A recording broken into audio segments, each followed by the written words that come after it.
Hi. Today I wanted to talk about the American catchphrase, land of the free and home of the brave, and how really modern day America does not fit either of these two categories. Now, when it comes to the home of the brave side of it, that kind of to me, I think falls more on issues in the way our government is led and the way our government works. And that's a video that I want to make later, focusing on. Today, I really want to talk about the freedom aspect, that Americans think we're all free, but most statistics I've seen say that northwards of probably 75% of Americans are truly slaves. We just don't classify it as slaves. Because this concept that I want to talk about today is a modern day slavery. And the root of it comes from a issue in the culture of America. And that culture is perpetuated by our government. They are doing it intentionally, but there's other entities that are making profits off of it and are using it and encouraging it. And the culture is the materialistic culture that Americans live under.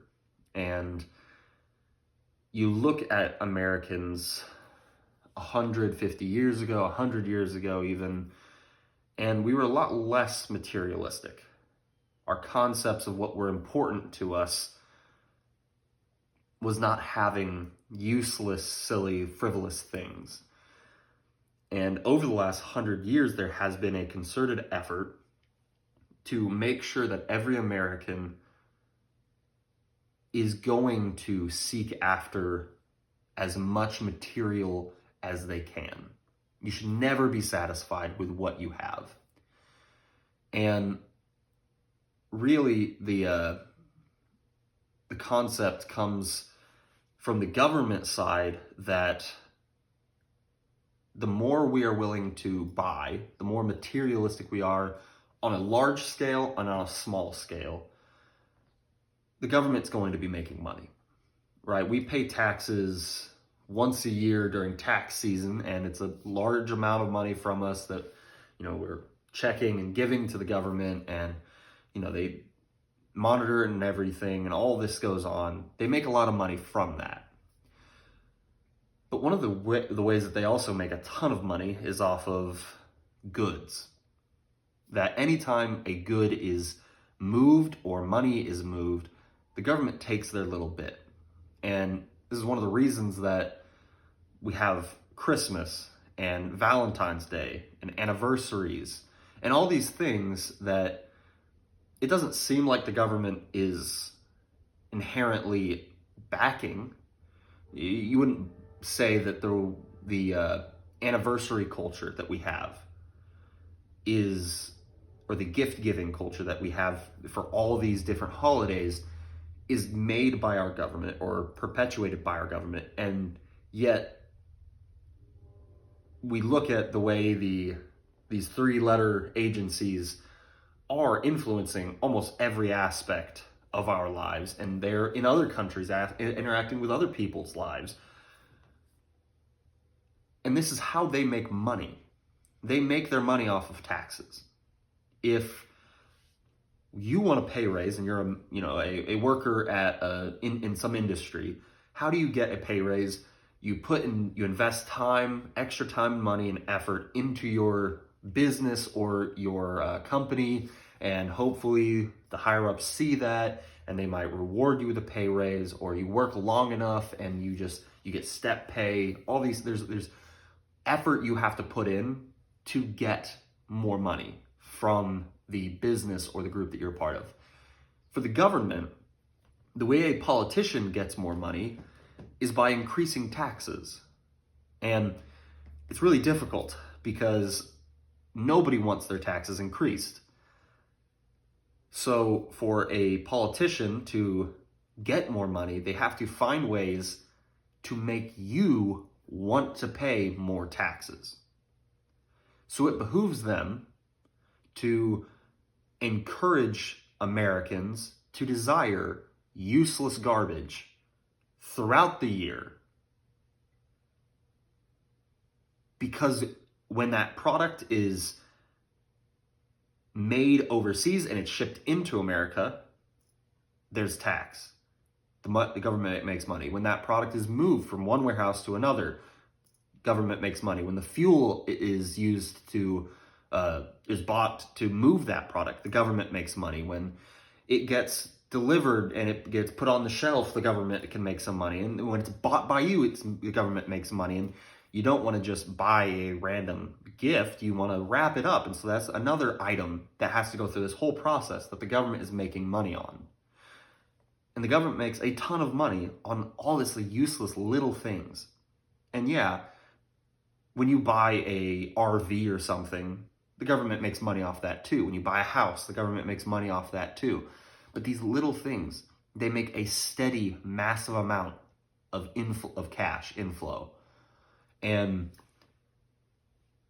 our culture, no matter how much you recognize, oh yeah, Valentine's Day is essentially just another excuse for materialism.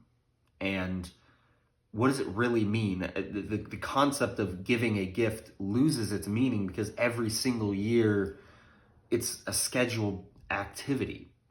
All that it really sets up is failure. If you get them something for Valentine's Day, they feel, well, yeah, it's Valentine's Day, you were supposed to get me something, right? You might get them something really nice, and that shows you love them even more, quote unquote. But if you don't get them something, that means you don't love them. And the same thing for anniversaries, Christmas, birthdays.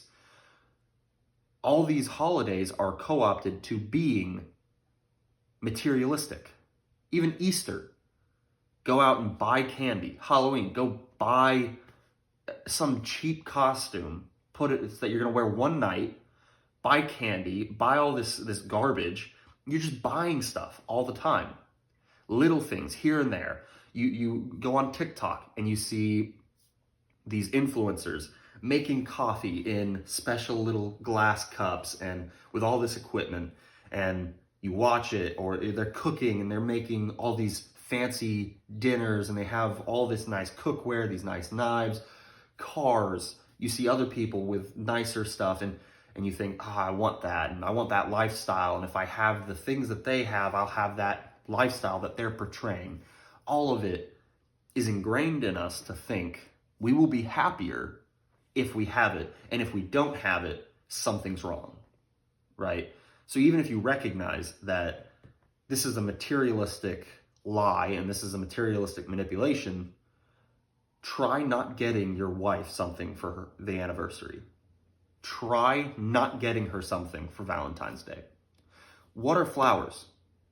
They grow on the side of the road. But you need to go buy a bouquet, propping up an industry that basically is pointless because women have been told you should like flowers.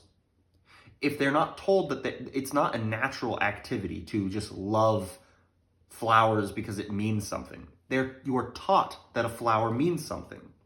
You are taught that being given the flowers on Valentine's or your anniversary, and then specifically specific colors of flowers, you're taught these things, so then it has meaning to you.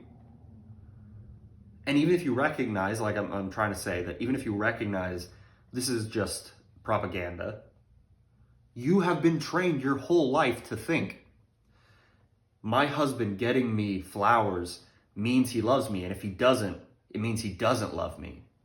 And so now you're kept in this place of heart pain because you deep down do still believe in that propaganda. You believe the lie you've been told. And so you're kind of, what do? How do you escape this materialism? And you're fighting against the government. You're fighting against the culture that the government is creating in America. And that's on the small end. This keeps your money flow low, right? you as Americans, we as Americans, we don't tend to have much savings because we buy so much little things that we think we need. We think, I need a dinner table to eat at. I need bed spreads. I need pillows and all these things. And the reality is, you don't. The vast majority of the world throughout history has not had much of anything, right? People lived in one-bedroom houses with 7 kids, and the quality of living, granted, may have been lower. The death rate was higher. There are trade-offs to this, but the world we're living in currently is being essentially well taken care of slaves. And that's the point that I'm getting at, is recognizing we are selling ourselves into the system, being taken care of by our masters for the price of our freedom, and that we really aren't free. Because try not paying your taxes. Try avoiding paying your taxes. Try, really living without having paid taxes. It doesn't work out well. The government is going to get their money through every avenue that they can. They will get their payday. And the government, like I said, the culture and materialism focuses on these little interactions because it's little bits. It's just flowers. It's just a little gift. You can't spend $20 on a gift. Come on, it's little things all throughout, but it's like microtransactions for a mobile game. It's only a little bit, but it's a little bit and a little bit and a little bit, and you do it over and over and over and over again, and eventually, yes, you are spending massive amounts of money because it's just so often throughout the year. And now you're encouraged to even go above and beyond. They're having 6-month anniversaries, half-year anniversaries. We're creating new opportunities for spending money. Going on expensive dates, going on trips. You need to be, going on vacation once a year. You need to be doing all these things and spending all this money, and we live in it and we think, yeah, that's true, we do. We do need to be doing all this stuff. And maybe there is an element, there's a nugget in there of truth that it does make you feel better, and it will help you with your mental health to some extent. But you have to ask, is it worth it? Because the materialism is also causing so many spiritual issues in America. It's causing a lot of other mental health issues. Materialism is a very quick high. You get something, you feel good for a little bit, and then you quickly realize, this isn't even that nice, right? You can buy a new car, and it's new for a little bit, and then after a few years, it's no longer a new car, right? No one's looking at it like, oh my goodness, look at Hank, he just bought a new car. Now Hank's been driving that car for years, right? Things depreciate in their value, and now you need to buy new stuff, and you need to keep buying new stuff, and things have, that intended wear and tear that it's not made, nothing, they're not making it to last, so that you have to keep buying new stuff. And the government encourages this process of making things break, making things have a short lifespan, so that you keep buying new stuff, because every time you buy it, the government makes money, and they make more and more money, and the more people that they can get involved in the buying of little tiny bits and pieces, the more money that they make.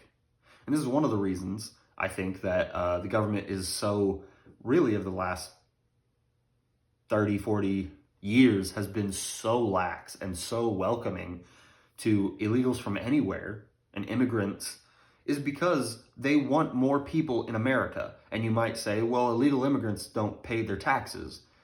Sure, they're not paying an income tax, maybe. They're not paying, property taxes. But they are buying stuff. First-generation immigrants many times hold their cultural standards, and they might come from a non-materialistic culture. where they don't buy all this stuff and they live well within their means. They live by little means. But their kids go to school because school is mandatory. You don't have a choice. You will go to high school. You will go to middle school. And when you're there, sure, you get an education, but a lot of what you get is cultural education. That is also manipulated by the government to make sure you are going to see kids with new shoes and new clothes and all these things that you don't need, but you're going to be belittled. You're going to feel as if you're less if you don't have it. And so then you will go as a second-generation immigrant to your first-generation immigrant parents and say, you need to get me these things. And not only will you possibly infect those non-materialistic parents, but you are getting infected with materialism. And it drains people. It drains your bank accounts. But it also, like I said, drains spiritually. You're focused on useless garbage instead of things that actually matter. We see it when it comes to like influencers, right? And they're so wrapped up in materialism that you have people like saying, I don't even talk to my parents because they're not relevant. They are not going to help me get money so that I can buy useless garbage, right? They're not going to help me be able to buy a new gold watch. So why would I waste my time building family cohesiveness?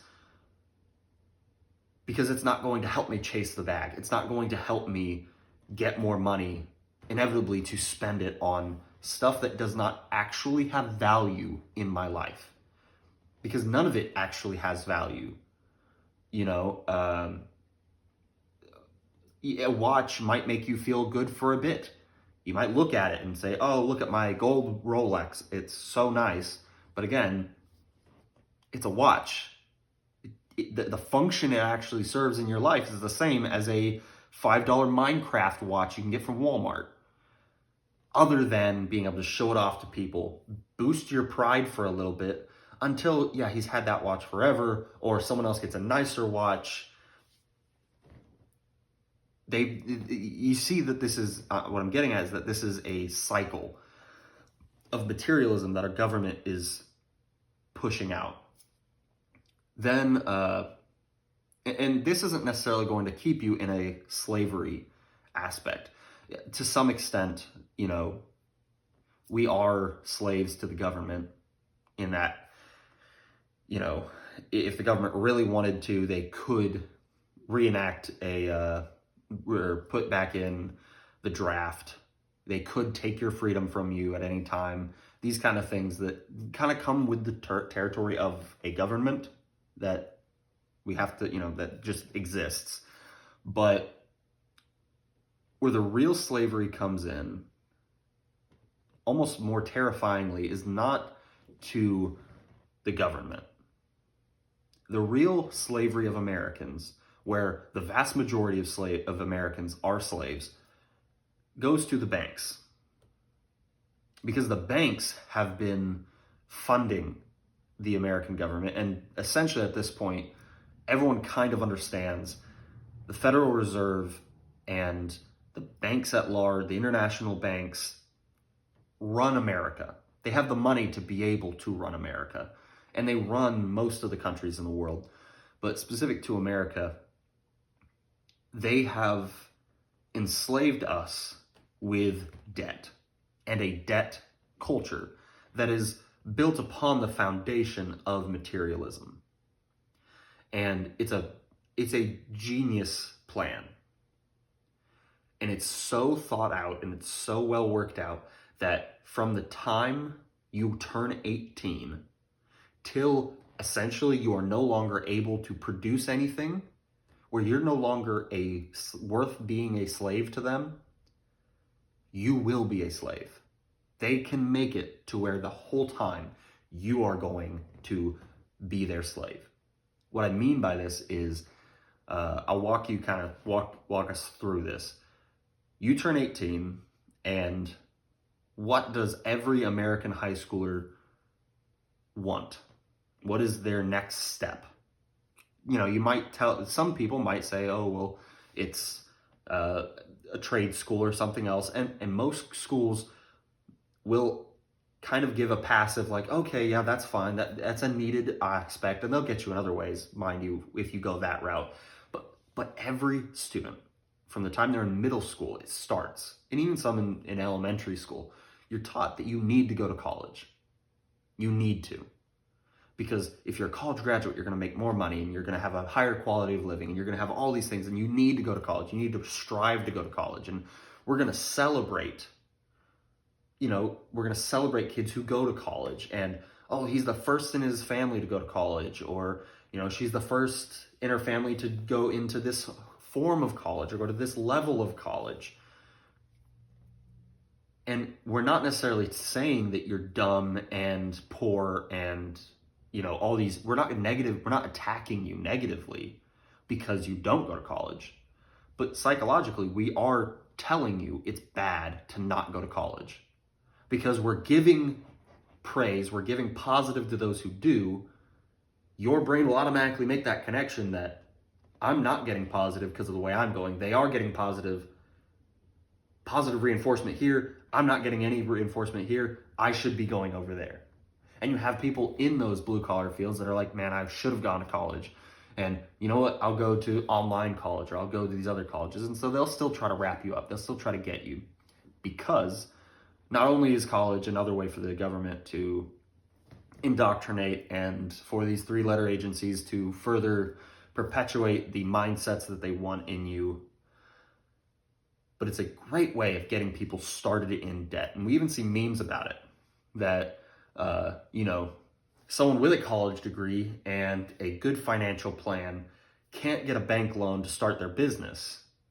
But an 18-year-old who has no idea about anything, who doesn't even know what they want to do with their life, can get a $60,000, $70,000 loan for college. Why? Because it starts you off. It's the initiation into your slavery. Because the bank, they will get their money. If not, they will sell you to the government, throw you in jail, take everything you have, and then they'll get their money that way. They'll get it from the government. You are selling, when you sign that paper and you take that loan, you're selling yourself into slavery. Now, it's a much different kind of slavery than what most Americans think of as slavery. When Americans think of slavery, we tend to think of like, a group comes in and kidnaps a tribe, and they get shipped overseas and they're forced to work on a plantation. That's what we think of slavery. But throughout history, there's been many different kinds of slavery, and essentially one kind of slavery is this debt slavery that's been around since biblical times and before that. But you owe money you can't pay back, so you have to work for this person. Or if you cause damages that you can't pay, you have to work for that person until you pay it off. It's kind of like that concept of, if you don't have money to pay for a meal, they make you go back and wash dishes. Because that is an aspect of slavery. It's a light form. It's a different form of slavery. It's not as grotesque as kidnapping someone and forcing them into it, because you volunteered to take the item. You volunteered to eat the meal. You took the loan. But you're still losing your freedom, because now you will pay them money. Every month, you will pay them money, and they're going to charge interest on it. They're going to get more and more money from you. And it's, like I said, it's a different form of slavery. It's not, you're stuck to this plantation, you will sleep in this house, you will eat this meal, you will work these hours, you will do this, you will do this. They allow you the freedom to work wherever you want, to move where you want, to marry who you want. You have all these freedoms as a slave. As long as you keep paying your debt, as long as that slave keeps making them their product, they don't really care. They don't care where the money comes from, as long as the money makes it to the bank. And so they get you started in college. And when you're in college, What's every young guy or girl thinking about in college? Marriage. Other guys and girls, right? You're dating. But maybe when you were 16, your dad gave you an old beat up car, and you're not going to get any second looks driving around a beat up Toyota Corolla, right? 20-year-old beat up Toyota Corolla.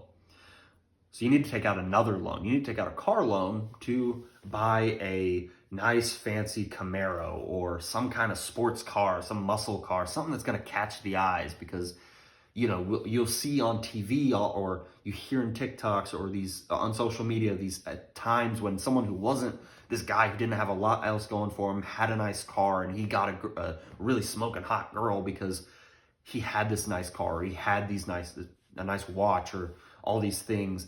So you're going to take out that loan for that new car. And that's further putting you in debt. It's probably extending the amount of time that it's going to take to fully be able to pay off this debt. And you're having to work even harder to pay off the debt. And then you meet the girl and you guys are doing well, whatever.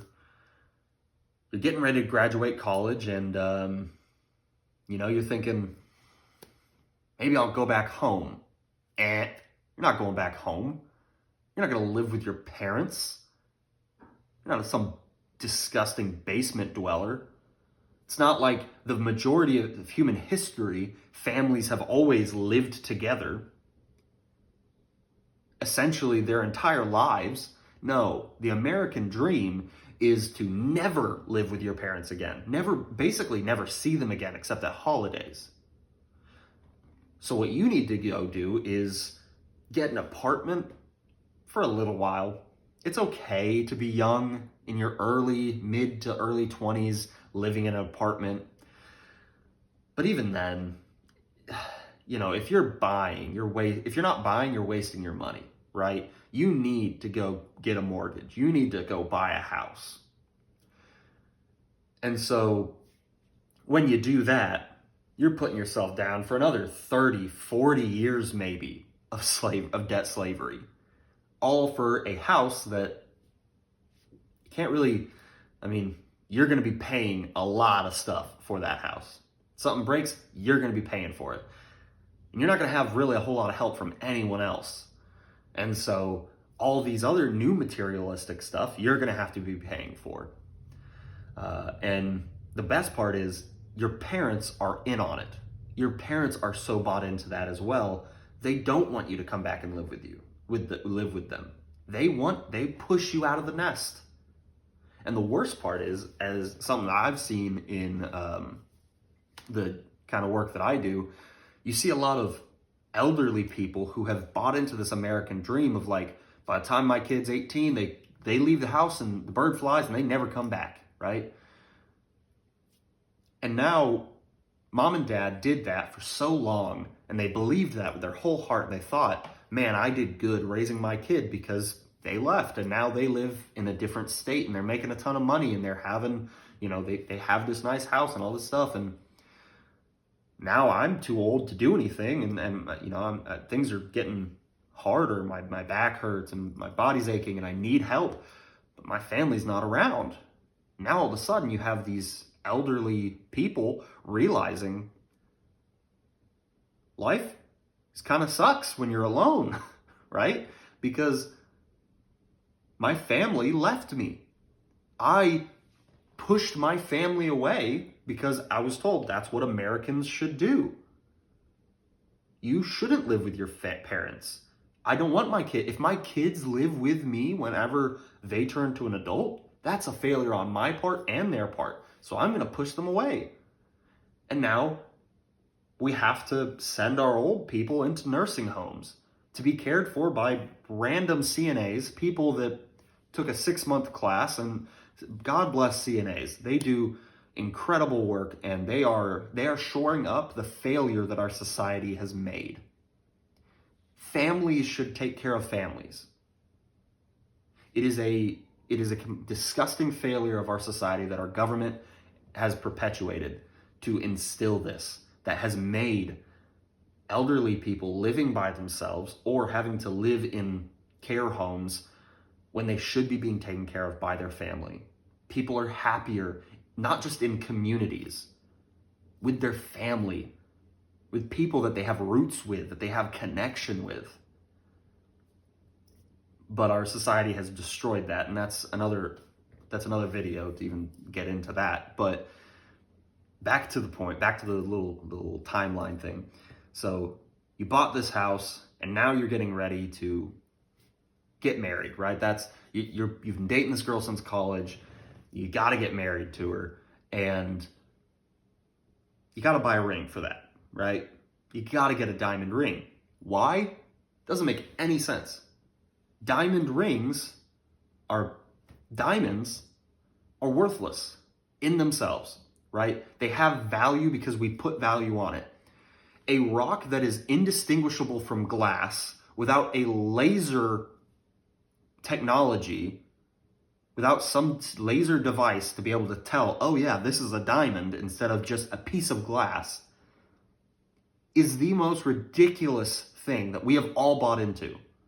And then worse of that, when I was getting married, when I was getting engaged, I was told you need to spend 6 to 8 months salary, however much money you make in 6 to 8 months, dedicated to a diamond ring.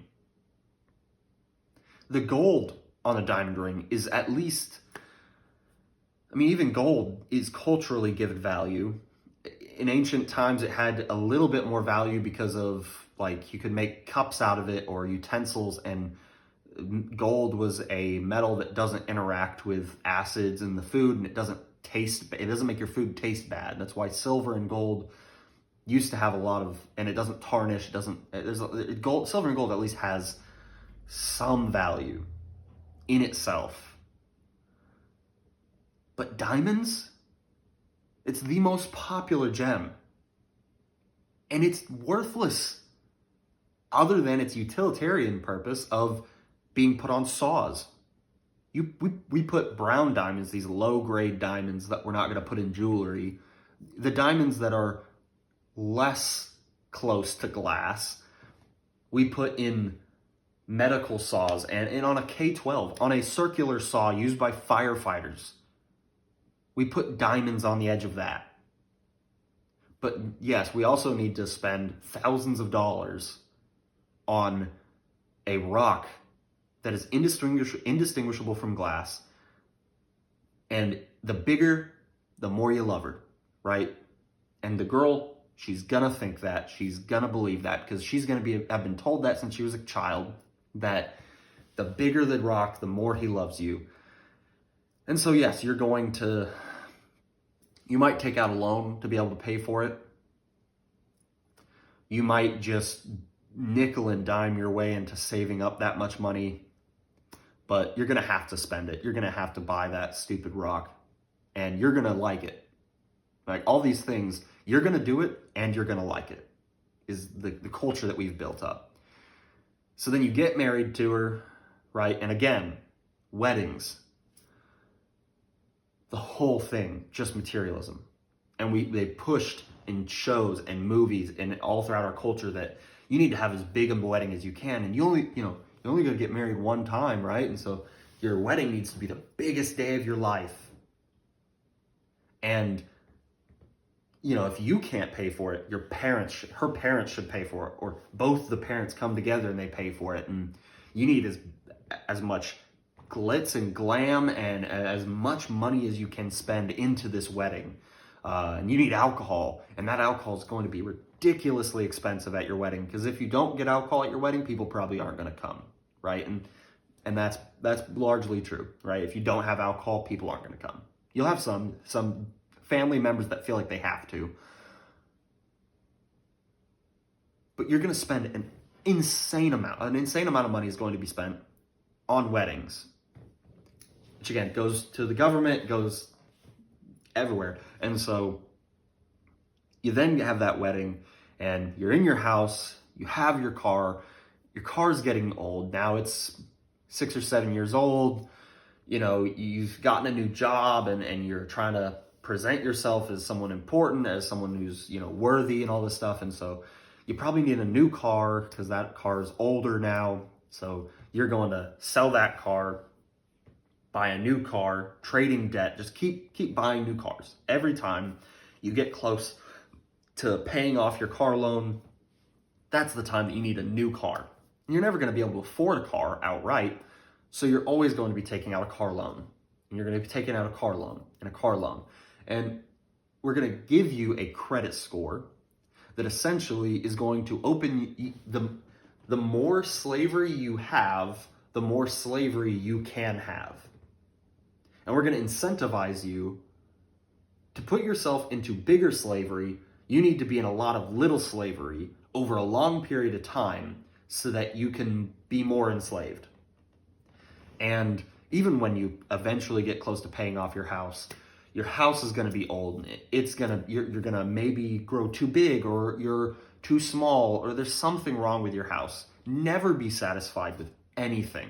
Always be looking at the neighbors, and always be looking at someone else on TV or on social media that has something different than you, and think, oh man, I need to get rid of what I have, sell it, maybe go into a little bit more debt. I've been paying my mortgage for the past 25 years. I only have, maybe 15 years left. So why don't I just extend it, to get a different house, a bigger house. And so you're going to stay in debt, and you're going to be cycling through debt. It's just a revolving door of debt and debt and debt. And your whole life, you'll stay in debt. And they'll tell you that's a good thing. They'll tell you it's great. Yeah, no. You need to have a healthy amount of debt. They're telling you need to have a healthy amount of slavery in your life. And if you're okay with that, welcome to America. That's great. If you're not, good luck. Good luck making it in America, trying not to be a slave. It's not easy, because you're fighting culture, you're fighting society, and everyone. It's hard. It's difficult. I don't know how exactly I'm going to be able to do it. I'm fighting for it because I think that it is a pretty clear biblical standard to say, it's wisdom, if nothing else, don't get into debt, right? Getting into debt is not a great thing. Jesus says plenty of times, pay off your debts. If you're indebted to someone, get right with them as fast as you can. Do not sit in debt. Do not get into debt. The Bible talks especially in the Old Testament, but throughout history, Christians have been against the concept of usury, which is inherent in our debt system now, and usury is in interest, essentially. I gave you a $300 loan, but you're going to be paying it over 3 years, and every few months it's going to have a certain percentage of increase. And even though I only gave you $300, you're going to eventually have paid me back $400 because there's interest, right? And so biblically, that's ill-gotten gains. God looks down on that. God hates that. Throughout history, God has punished nations for usury. And yet now in America, everything has interest. We're all desperate for the interest rates to get a little bit lower, but our government, our system runs on interest, and people make money off of interest. I'm investing in this, hoping,